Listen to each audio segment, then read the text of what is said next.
Hi, everybody. Welcome to Fun Friday here at home with APS. Today we have a special guest. This is Mr. Kevin, and he is from Explora Science Museum here in Albuquerque. And if you have never been up here to see this wonderful museum, it is a great place to come. And so I want to welcome you, first of all. Thanks for being with us. Thank you for having me. Oh, we're delighted. Tell us a little bit about Explora and what Explora is all about. So Explora is a hands-on science center and children's museum. We're all about experiencing science. So not just seeing it, but actually doing it, getting your hands dirty. We're all about using materials. Materials-rich learning is what we call it. And so in this time when we aren't able to be with all of those wonderful guests that we usually have, we're still trying to reach them via social media, still having our social distancing, but still be able to provide them with support and provide teachers and parents with support to learn about and experience science. So there's materials up on the Explora website. Yes, there are materials on the Explora website about doing science at home, different activities that you can do at home. We're also on our different social media platforms by Facebook and Twitter that we have activities there as well. Wonderful.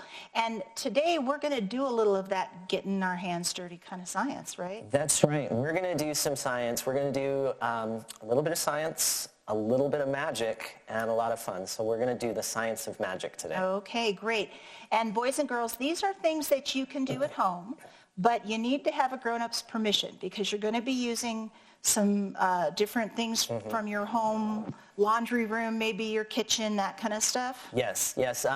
These are all things that hopefully you'll be able to find at home, but you definitely should have an adult present and have their permission to be able to do it. Okay. And so, grown-ups, we will post the information about all of this on our APS at-home resources page. The new schedule for the KNME shows that we are creating and putting up for you. We'll put all of that there, and then you'll be able to watch the repeat of this show on YouTube on the APS Expect Great Things YouTube channel. That way you can see it in any language that you like, but you also can stop it and pause it and then maybe practice some of the magical science and science-y magic that Mr. Kevin's going to do. And if you do any of these projects, we would love to see them. And so grown-ups, if you are okay with your children posting something on Twitter, you can take a picture of them and put it on At Home with APS, and we will give a shout-out to your family on the air. So just know that your child's picture and their school needs to be in the Twitter, and we will say hi to them on the air. So I'm going to get out of your way and let you start getting messy. All right, sounds fun. All right, it's all yours. Great, thank you. All right, so like I said, we are going to be doing some magic tricks today. And these are ones I'm going to show to you the magic trick. Then we'll talk a little bit about the science behind it. We'll try and explain, because magic is something that I know I love. Hopefully you guys love it as well. The fun thing about magic is that it sometimes makes you go, wow, and like, how did that happen? And the thing is, we can use science to explain it. And so we'll try and go through that today, how it is that we do these different tricks.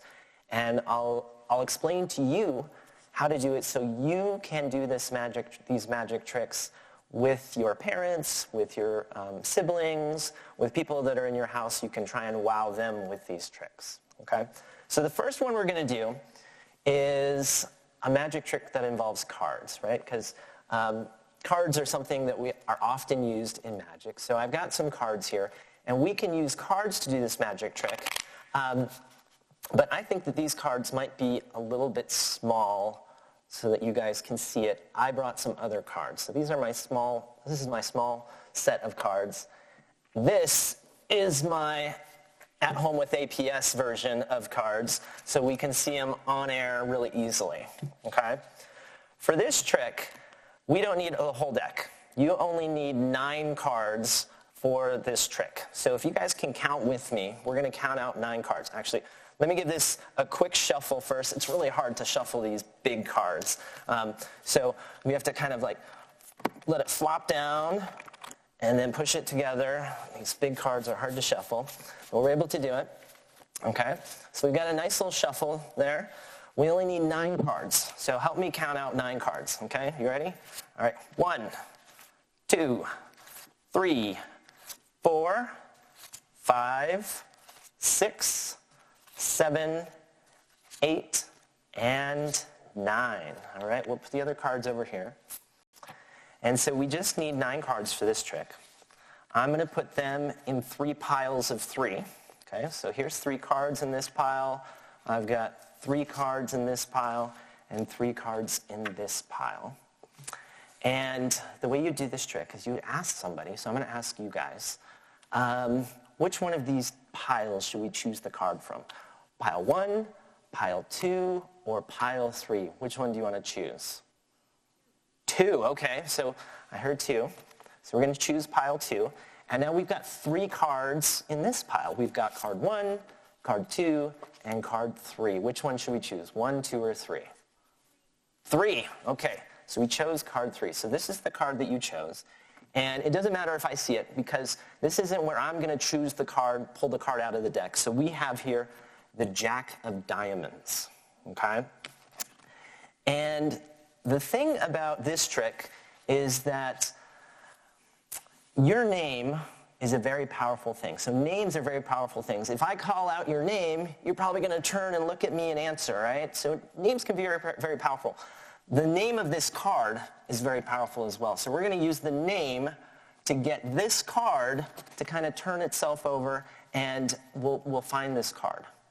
Okay? So we're going to use that. So we're going to put this here in our pile, and what we're going to do is we're going to spell out the name of our card.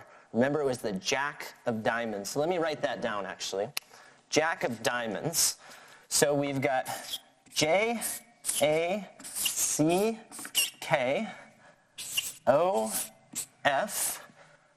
and then Diamonds, D-I-A-M-O-N-D-S.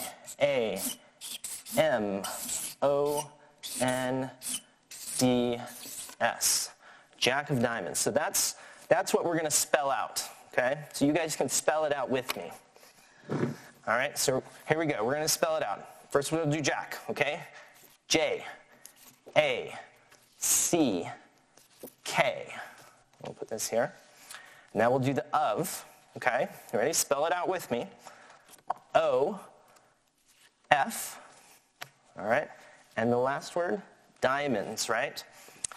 D-I-A-M-O-N-D-S,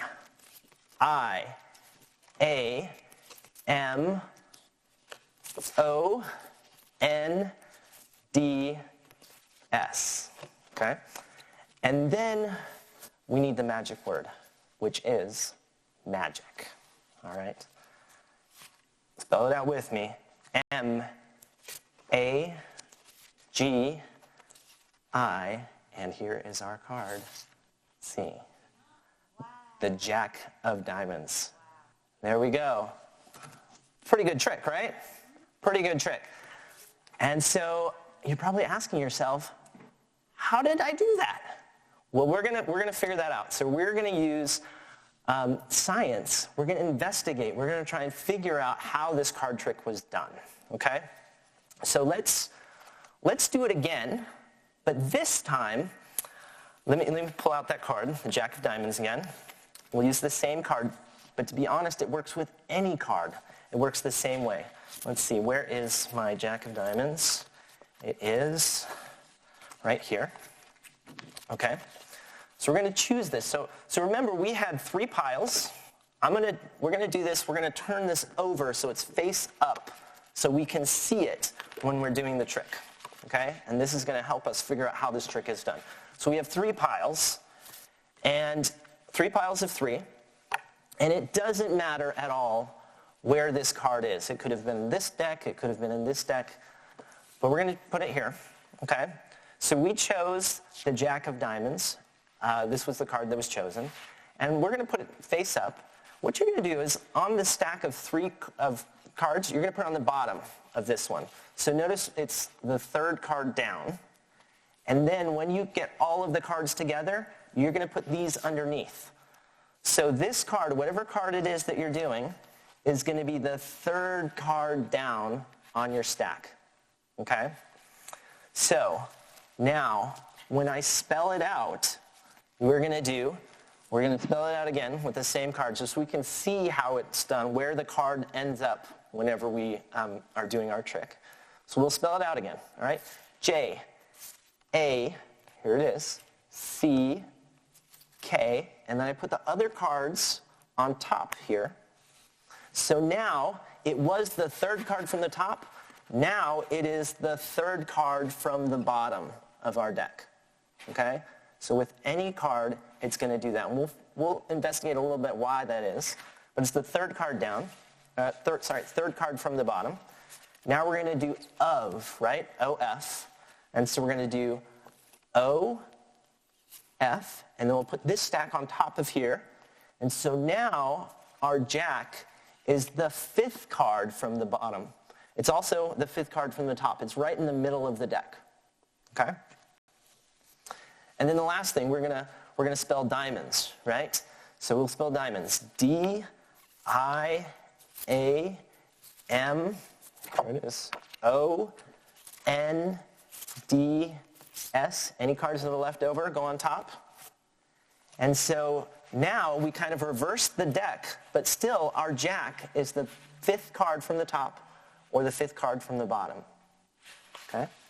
And so we're going to spell out our magic word, magic, which you'll notice is a 5-letter word.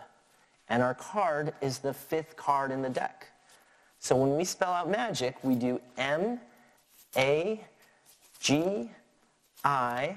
and then we turn over the last card on the C, and that's our card. So it was the fifth card there, and so that is our card.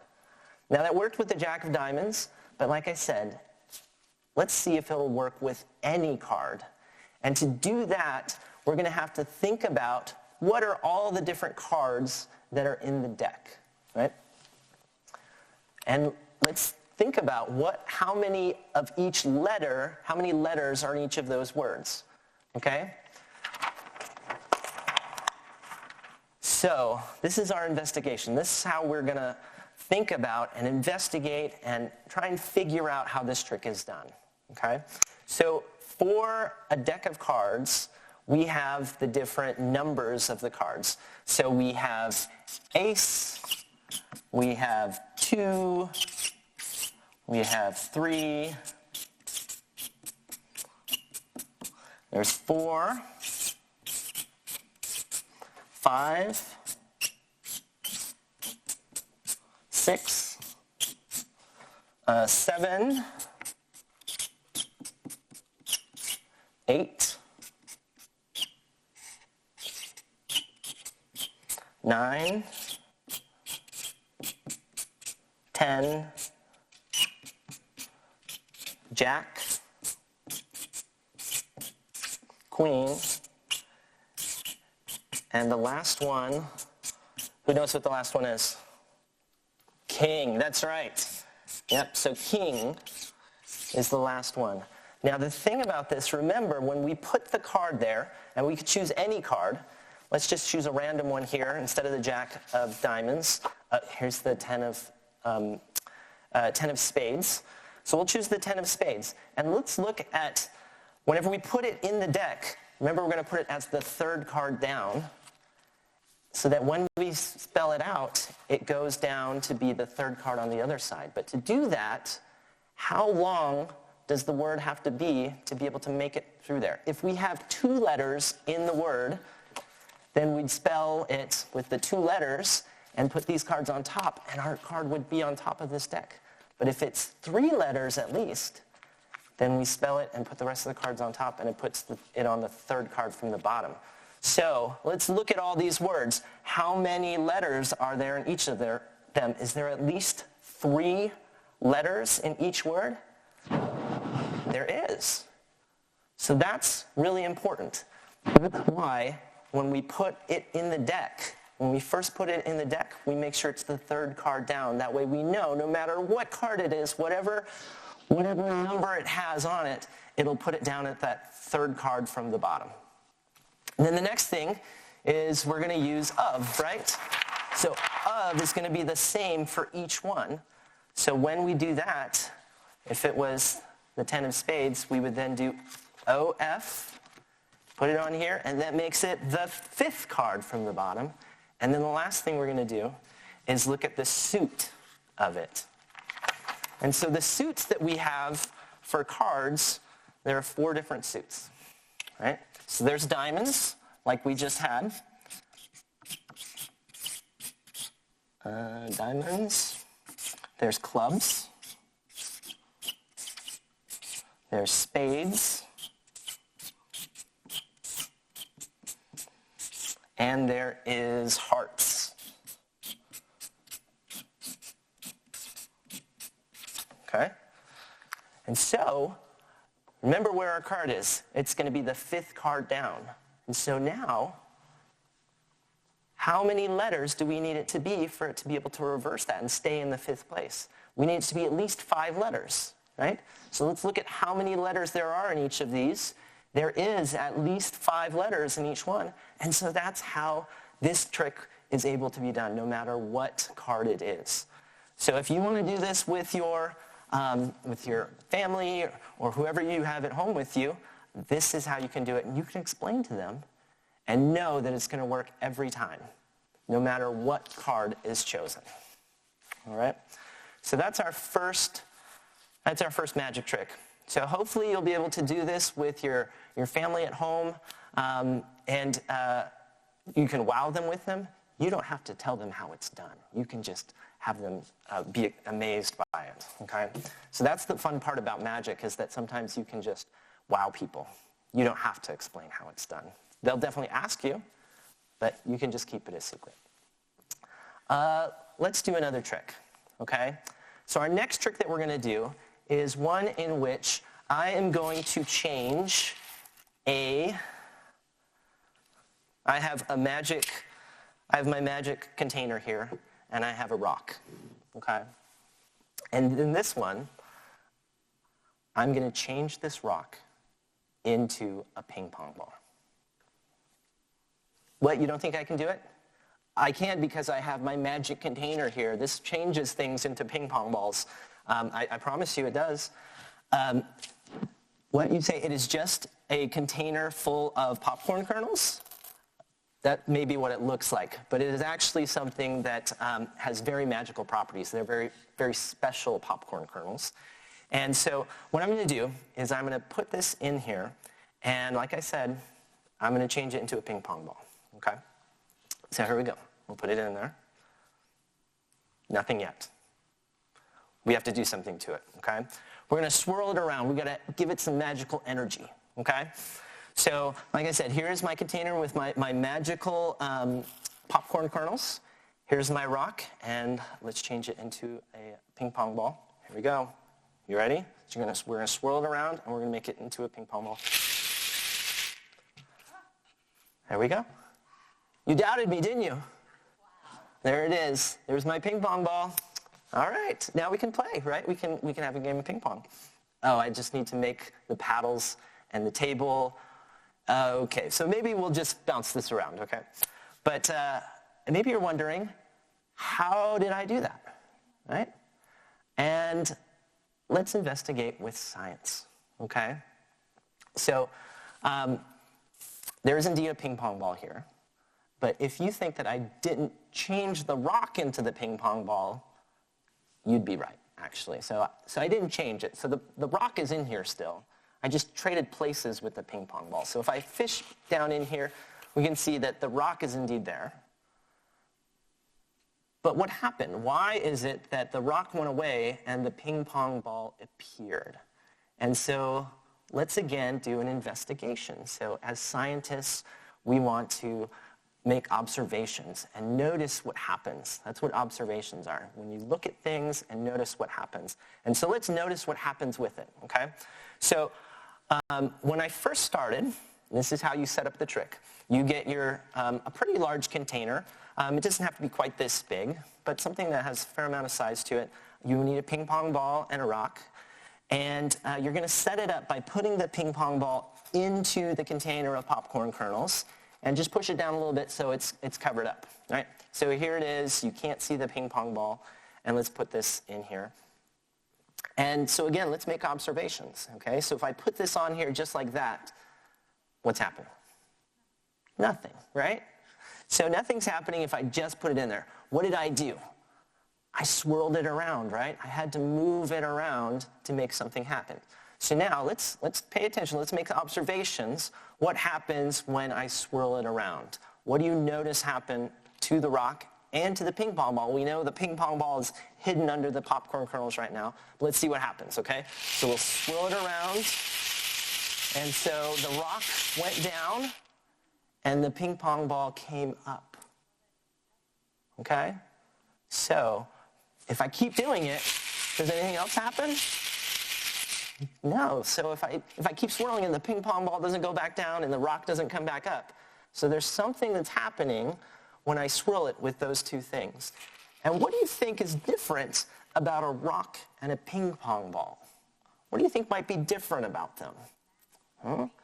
So if you feel them, we can look at them. We'll make some observations. So they're different colors. They're kind of different shapes.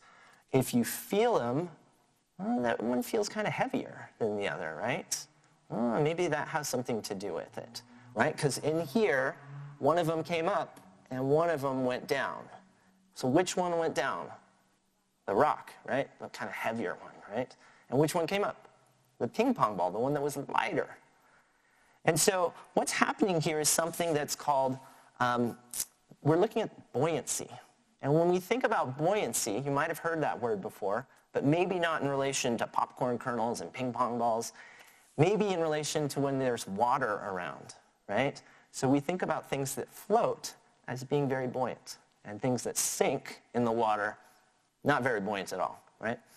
So in this, we're looking at the buoyancy of things, if things float or sink, but not in liquid like we usually think about it, but in a solid. So in this container of popcorn kernels, this is like our bucket of water if we want to see if things sink and float, but we've got some things sinking or floating in this instead of water. So if you want to do this trick, you can do this at home. If you have a lot of popcorn kernels, you can also do it with beans, so dried beans. Don't use cooked ones and wet ones. Definitely not refried ones. But you want to use some dry beans in a big container. You want to get a ball that's really light. A ping pong ball works really well for that.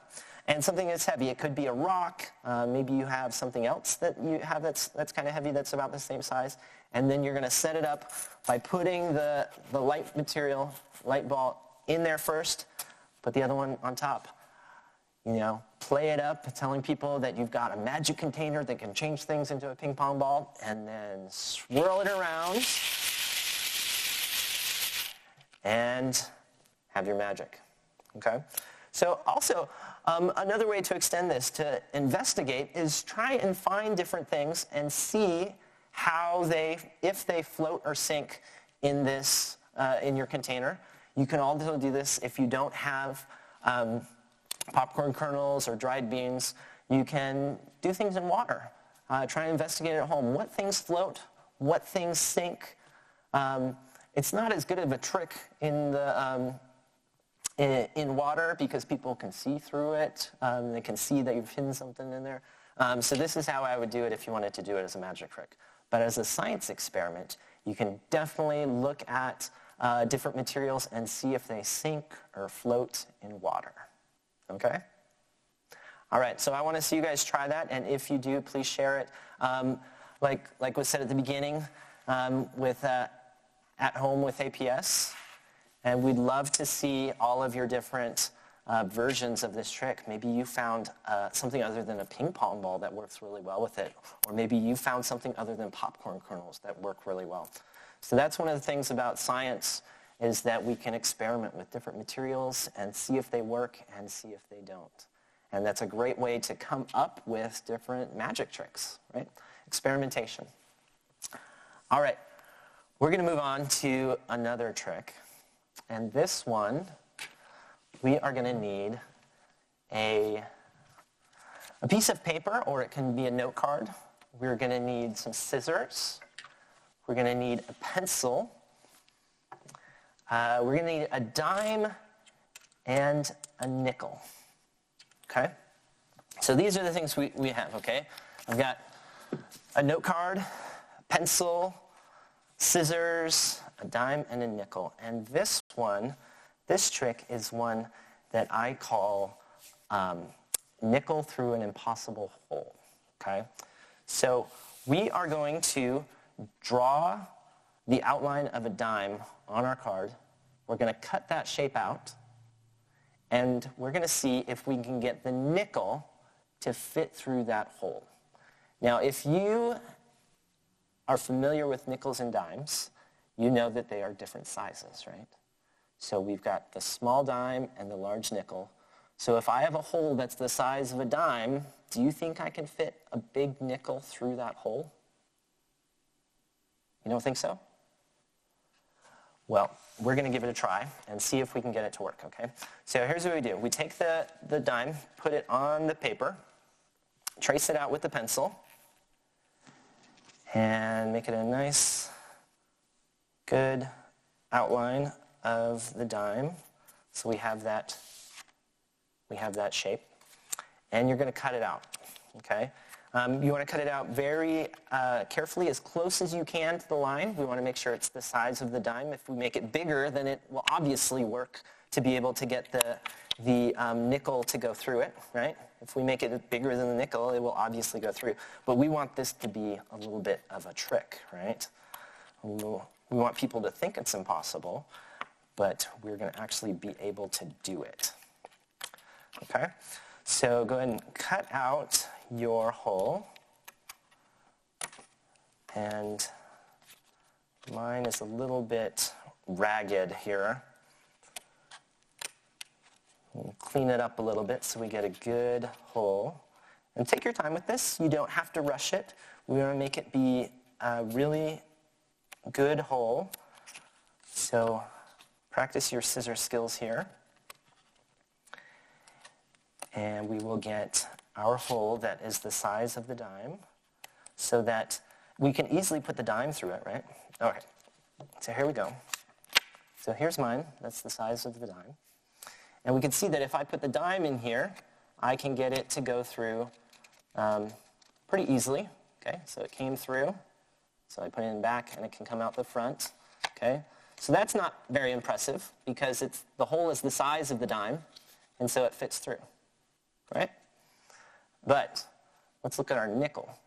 Our nickel is bigger than the hole here of our dime. And so you wouldn't think that it could go through. Do you think that it can? How can I get it to go through there? So I should have said at the beginning also, we're going to make it go through without kind of cutting or ripping or damaging the paper to be able to get it to go through. Okay? So we're going to keep the hole the same size, but how can we get our nickel to go through? So notice here that the width of our hole, we call that the diameter. The width of our hole is smaller than the width of our dime, our nickel, of the diameter of that. And so it won't fit through. So how can we get it to go? Here's the trick. What we're going to do is we're going to fold the paper a little bit.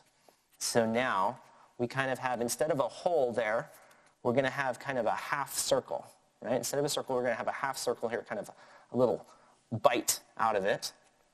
We'll put our nickel in here, and then if we kind of twist the paper a little bit, we can get our nickel to drop through. So we've got our nickel to go through the hole the size of a dime. What do you think of that? Pretty impressive, huh? But let's figure out how, right? Let's look at the science behind it. Let's figure out how we're able to do this. So let's go to the board here and see if we can figure out how we did this. So we've got two size things, right? We've got our dime that is, let's say it's that big, okay? And then we've got our nickel, which we'll say is about that big, okay? And so you would think that something the bigger one wouldn't be able to fit through there, and you'd be right if we just put it like that. So the thing is, if we look at the diameter, remember I said that word before? Diameter. Here it is, diameter. this is the distance across the circle. So the diameter of the dime is going to be this length, okay? And the diameter of the nickel is going to be this length. Let me just put it right here, okay? So that's the diameter of the nickel. And so the thing is, we have to find somehow a hole that is as big as this diameter to be able to get our nickel to go through that hole. And so our hole with the dime is not that big, right? The diameter of that is only this far. But how can we get a hole or some slit that is big enough to fit this through? And the answer is there's another part of our dime, right? There's this part. Look at this arc here. This arc here, if we stretch it out straight, is going to be long enough. If we stretch that out, it would be longer than this diameter of the nickel. And so we would be able to do that. So what we do in our trick is whenever we put our nickel on here, we fold this in half so that we can so we can see our arc that's here, and we kind of spread it out a little bit to straighten it out. And that allows us to have our nickel be able to go through it. So we put our nickel on here, and then we put it in and straighten it out just a little bit, and our nickel will slide through, and we get our coin to go through. So there's another trick that you can try at home, okay? So again, all of these are great magic tricks, but the explanation behind them is all about science. We can think about how to do some investigations, make some observations to be able to figure out how these tricks are working, okay? Let's go to another trick. And this one, I think, is maybe my favorite. This is one of my favorite ones, okay? This one, we are going to make an invisible fire extinguisher. So this one, you definitely have to make sure that you have an adult that's with you when you're doing this trick, because, you ready? We're going to be using fire, okay? We're going to use fire for this one. And so we're going to make a fire extinguisher. So we're going to make something that can put out the flame on here, and it's going to be invisible, okay? So if I light my candle here, and we have our flame, there's a couple ways that we could put it out, right? So you might have blown out birthday candles, right? And so what do you do with that? You just kind of blow on it. So that's one way of putting it out. We could also, if I had a cup of water, we could put some water on there, right? And so that would put it out. But we're going to do something, we're going to make an invisible fire extinguisher, okay? And to do that, I've got a few special ingredients here that we're going to use. Let me just get this ready for you. All right. So I've got my special ingredients here. We're gonna make a potion that's going to create our invisible fire extinguisher. Okay. So I've got some white powder here. I've got liquid in here. And so we're going to mix these together, and that's going to create our magic fire extinguisher, okay? I'm going to make that fire extinguisher in here. It's going to be invisible. I'm going to pour it into this cup, and we'll put out our flame, okay? And so to just prove that I don't have anything in here right now, do you guys see is there anything in this cup? Is there anything in there? Anything? There's nothing there, right? So if I try and pour it onto my flame, it's not putting it out, right? But we're going to make our invisible fire extinguisher in here, all right? So here's what we're going to do. We're going to pour our powder into the cup. There we go. We're going to pour some of this liquid into the cup. Let's see what's happening. All right, there it is. There's our potion that's being made. It's creating our fire extinguisher. And I'm going to pour our invisible fire extinguisher into here. Notice that I'm not pouring the liquid. I'm just pouring the invisible fire extinguisher. And then we will put it out the flame. There we go. It worked. Were you expecting that? That was pretty good, right? That was pretty good. So let's try and figure out, using science, how we were able to do that, how we were able to put out the flame with our invisible fire extinguisher. Do you see it in there? Do you see our invisible fire extinguisher in there? No, but it worked, right? It didn't work before. Let's see if there's any left in there, okay? So let's light our flame again. Let's pour this on there. See, is there any left? Nope, we used it all up. Okay. So let's try and figure out, using science, how this worked, okay? So let me get rid of this. Let's do it again, and we'll go through it and figure out what's happening as we're doing it, okay? So let me just pour off our stuff that we had before. And so for doing this, let's get our materials again, okay? So we have our cup, we've got our candle. Let's get some of this powder. So the powder that I'm using is something called baking soda. And this is something that you might have at home in the pantry. Might be in the refrigerator even as well. So this is baking soda. And we're just going to need just a spoonful of baking soda. So let me get just a spoonful of this. We'll put it into the cup so we can get it ready. So we're using baking soda. We're also going to be using vinegar. So that's the other thing that we had, was vinegar. Okay, this is also something that you might have in your pantry. And we just need a little bit, maybe about as much as the baking soda as there was vinegar. A little bit more is fine. And so these are the things that we have, okay? When we mix them together, what did you guys notice happening when we mix them together? Okay? Let's do it again.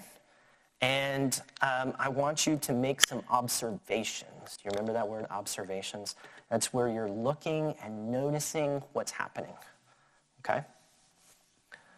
So let's look in here. And we'll pour the baking soda in first. Anything happening yet? Nope, nothing yet. But now let's put in the vinegar. Let's pour that in and see what happens. Let's pay attention really closely to it. So we'll pour it in, and what are you noticing? Are you seeing anything? Are you hearing anything? You might be able to hear it. So it's bubbling, right? It's creating bubbles.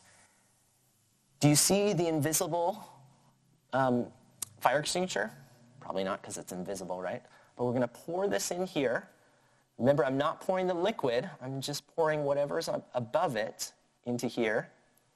And then we'll pour this onto the flame, and it goes out. So let's try and investigate what happened. So we poured those things in. We poured in the vinegar. We poured in the baking soda, and it started to bubble. So let's figure out what that means, okay?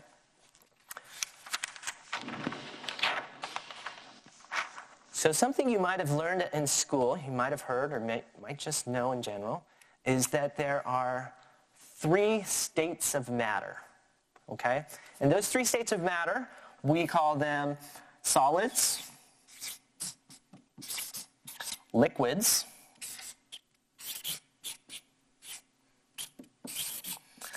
and gases, okay? So let's think about, what did we use here? Did we use solids, liquids, or gases in this? So when I put the baking soda in here, what is baking soda? What do you think baking soda is? Is it a solid, a liquid, or a gas? What do you guys think? Solid, liquid, or gas? Solid, that's right. So we have a solid that we're using, and then we're using vinegar. So I'm going to pour this in here. And is vinegar a solid, liquid, or a gas? Liquid, that's right. So we've got a solid and a liquid, and we're going to mix them together. Let me pour out this extra stuff here.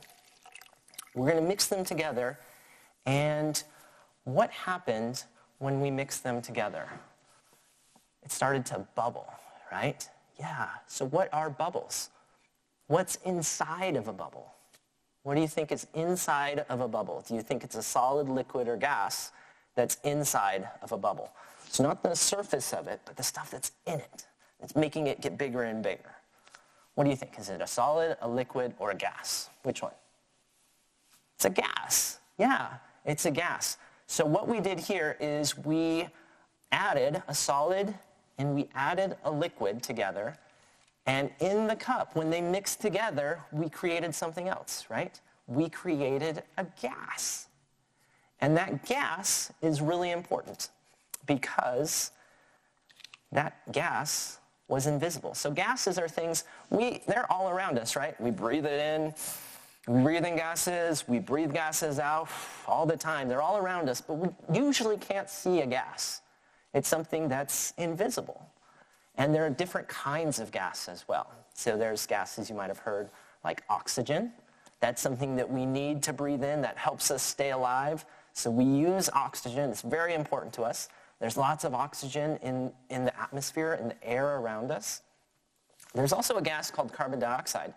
And carbon dioxide is a gas that we breathe out. So we breathe in oxygen, we use that oxygen in our bodies, and then we breathe out carbon dioxide. Okay? Now, a flame, it needs oxygen as well. So flames, to have a flame work, have it stay lit, it needs a couple things, right? It needs some sort of fuel. So in this case, the wick and the wax around it is the fuel. And it also needs oxygen to keep it burning. So if we can take away the oxygen, then we can put out the flame. Okay? And that's what we're doing with our invisible fire extinguisher. Because when we mix together the baking soda and the vinegar, the gas that we create with that is carbon dioxide. So we create carbon dioxide gas by mixing together the vinegar and the baking soda, and it sits here in our glass. So those bubbles, inside of each of those bubbles is carbon dioxide gas, and when it pops, that carbon dioxide gas stays here in our cup. And remember earlier when we were talking about buoyancy, when we had that, when we had this magic trick with this, that some things float and some things sink? Carbon dioxide is actually a little bit more dense than just regular air, the mixture of air that's around us. So it sits there. It'll sit there in here for a little while. Eventually it'll kind of spread out and it'll mix in with all the other gases in the atmosphere. But for a while it'll sit here, in the cup, and it's heavier so we can pour it out. And it'll pour some into this cup, and then we can pour that carbon dioxide on top, and it'll replace all the oxygen that's around the flame and put it out. So let's do it one more time. We can mix together our baking soda, and our vinegar. We get those nice carbon dioxide bubbles that are bubbling up. They're popping. So inside here, all that carbon dioxide is still in our cup. When we pour it off, we have to be careful not to pour off the liquid, just the carbon dioxide gas that is collected there into our other cup. So this is full of our invisible fire extinguisher, which is carbon dioxide, and then we can pour it onto our flame and put it out. There you go. There is our magical, invisible fire extinguisher, which is all about science. Okay? We can explain these things using science, and we can use science sometimes as magic to wow friends and family. Okay? So hopefully you enjoyed this one. This one I would love for you guys to do at home, but again, remember, if you're doing this one, make sure that you have an adult with you because you are using some fire. And the simple things that you need are a candle. You need, and it doesn't have to be one like this. It could just be a birthday candle or something like that. Maybe you have one of those at home.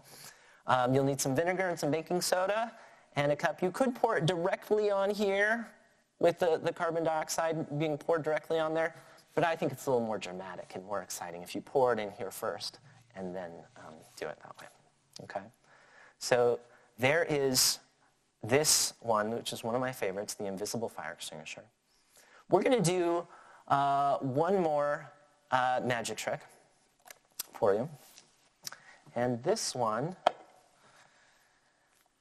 is one that you can do at home using, what you'll need is some paper. You'll need some coins. I use pennies. And you need some tape. We also need a pencil and some scissors, okay? So the materials for this one are, like I said, some paper, some pennies, some tape, pencil, and some scissors. So hopefully you have all these things at home. And what we're going to be doing is you're going to be making a bird, okay? And we're going to be making a bird that can balance on your finger, okay? So this is my bird here. I cut him out and I colored him. He's got kind of brown feathers, green eyes. He's got a yellow beak on him. And we're going to try and see if we can get our bird to balance on its beak on the tip of our fingers, okay? So here we go. You ready? Do you think it's going to be able to? Let's look at where the beak is, right? It's kind of on this end of the bird. And if you put your finger on it, if you put it on your finger, do you think it'll balance there? Or do you think it'll fall off?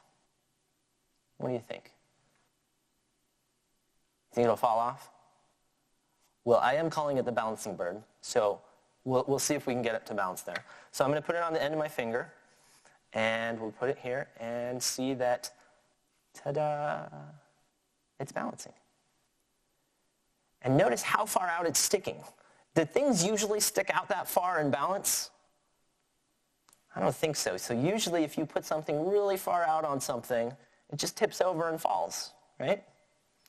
But not for this one. This one's balancing. And the secret behind this is, remember the materials that I said that we used? One of the things was pennies, right? So let's look on the bottom side of our bird.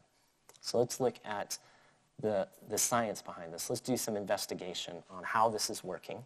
So on the bottom side, we see that I have some pennies that are taped on the ends of the wings, right? So if I didn't have those pennies on, do you think it would balance? Maybe not. Maybe that's something you could try at home to see if you can balance it without the pennies. But with the pennies, we see that it's balancing here, okay? It's sticking way out over here. But what do you notice about the wings? Are the wings flapping up above my finger? Are they down below it? If you notice, the weight of those pennies is hanging down below, right? And the weight of those pennies is on this end of the bird.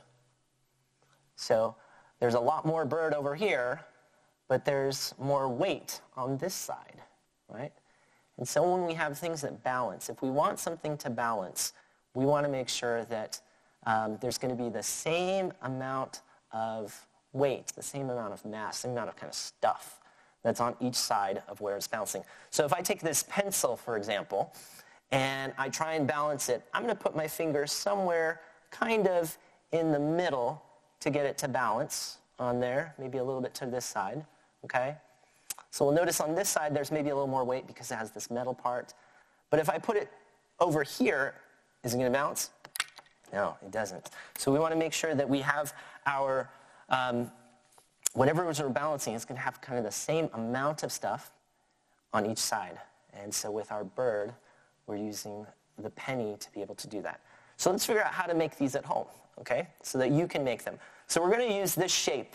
So you're going to use on your paper, you're going to try and make something this shape. So I'm going to just draw it up on the board so that you can see it.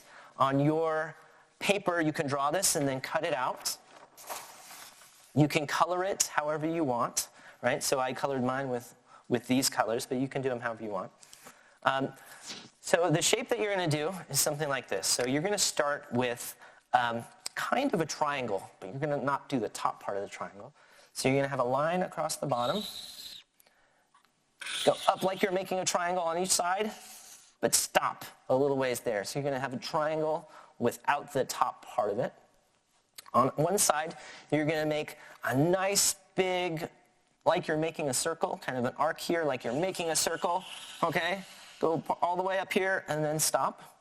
On the other side, we're going to do the same thing. So we're going to mirror that. We're going to go up on this side, make a nice arc like you're making a circle, but stop there. So we've got this, it almost looks like a keyhole that's not completed on top. And then we're going to finish the wings. We're going to bring this wing down into the center. On the other side, same thing. bring it down to the center, and then we're going to make the head. So you're going to kind of go up here, almost like you're doing a half circle, but at the very tip, that's where you put your beak. Okay?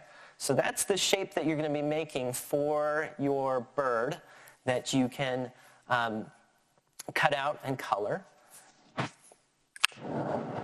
So you will do that on your paper, and let me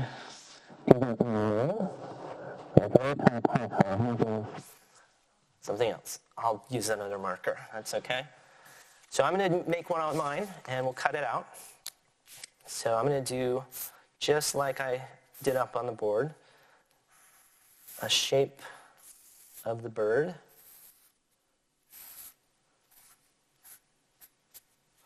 There we go. So there's my bird. And then let's cut it out. One thing I want to say about this also is that if you're doing it, you can use, I'm using this paper that's called cardstock. It's a little bit thicker than regular paper. It works a little bit better, to be honest, using cardstock. You can also, instead of cardstock, if you don't have that, you can use a cardboard, a thin cardboard, kind of like you get from a cereal box. So that kind of thickness of cardboard would be good for this too. Because you want it to be a little bit stiff. You don't want it to just flop all the way down, all these pieces of paper. So we're going to cut this out. And this is one you can do at home. You can make it any size you want, actually. You can make it the size that I have. You can make it super big if you have a big piece of paper or cardboard. See if that makes a difference. And when we put our pennies on it, we can experiment. So this is something that we can experiment with. We can look at how the weight makes a difference. Does it matter if I put a penny on each wing? What if I put just one penny on one wing? Will that make it balance? What if I put 5 pennies on each wing? Or maybe I use a nickel or a dime or something like that. So this is a chance for you to experiment at home with your balancing bird to see what things affect how it balances. So I'm almost done cutting out my bird. Are you guys done cutting out yours? You can color it however you want. You can make it look kind of like a real bird. You could write your name on it. You could have all sorts of different designs, however you want to. And then we're going to tape some pennies on it. So I tape them on the end of the wings. So on the ends here. But this is also something you could experiment with. It doesn't matter where you put them. What if, instead of on the very ends, what if I put them a little bit further in? What if I put them on the tail? Does that matter? So these are all things that at home you can do with your parents or with your siblings to test out your birds. And maybe you could compare birds. You could have a whole flock of balancing birds at your home. And so I got my pennies. I'm going to put some tape on them and just tape them onto the ends of the wings. And then we'll test it out and see if we can balance this one on the end of the finger. Here's the moment of truth. Let's see if this one is balancing. Ta-da!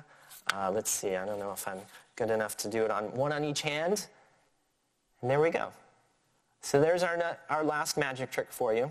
We've got our balancing birds. Just to remember all the things that we did. Remember we did our magic trick. So you can do your magic trick where you use the name of the card, spell it out to be able to find the card. Remember, you only use 9 cards to do that. We did our trick with turning a rock into a ping pong ball. So you can try that one. We did our nickel through this hole the size of a dime. So that was pretty good.